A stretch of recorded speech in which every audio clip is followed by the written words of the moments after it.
We're tracking the ongoing flood risk and more rain in central Texas, taking a look at the tropical Atlantic and some severe weather for the plains.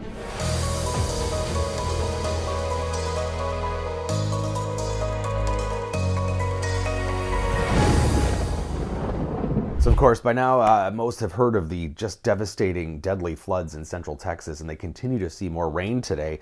Moderate risk here of excessive rainfall. Of course, these areas are already saturated. They've seen just a ton of rain since the last several days, and a lot of moisture nearby. Of course, the Gulf of Mexico always providing ample moisture, too much, of course.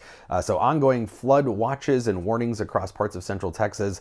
Widespread 4 to 9 inches of rain here. Of course, there have been higher amounts reported in isolated pockets, but that's a lot of rainfall for an area that large.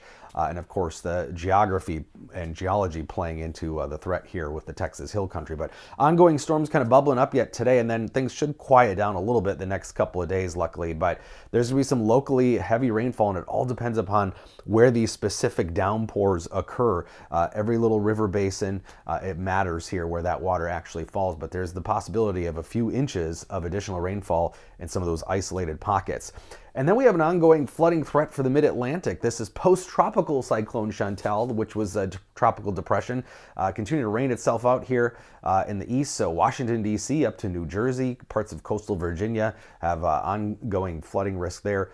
A lot weaker now, a lot less rainfall in that area than it was even just 24 hours ago. So that's the good news with Chantal. And overall, the Atlantic remains pretty quiet now. We're more than a month into the Atlantic tropical hurricane season. Still some very warm waters out there.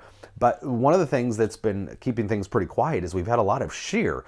And so you want shear for tornadic storms in the plains. We're used to talking about shear organizing storms, but it's not helpful for a hurricane because you want those storms to grow vertically as much as possible. And so we've been seeing really unfavorable conditions. Everything in red here is considered unfavorable due to the high shear environment, and just pockets of green favorable conditions. So in the formation zone, favorable, but having a hard time getting waves to really develop further west into the Atlantic.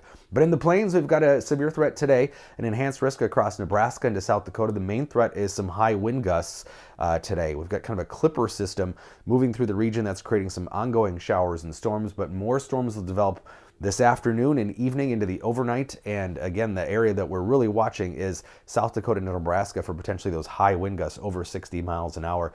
In addition to a tornado threat with those cells that develop initially, as they are discrete cells, they could produce some rotation. But then it looks as though these storms will produce probably some bow echoes, which could produce some long duration high wind gusts here across especially Nebraska, South Dakota, but maybe even into Minnesota. Showing you two different model runs of the same model to show you that they've been varying on the intensity.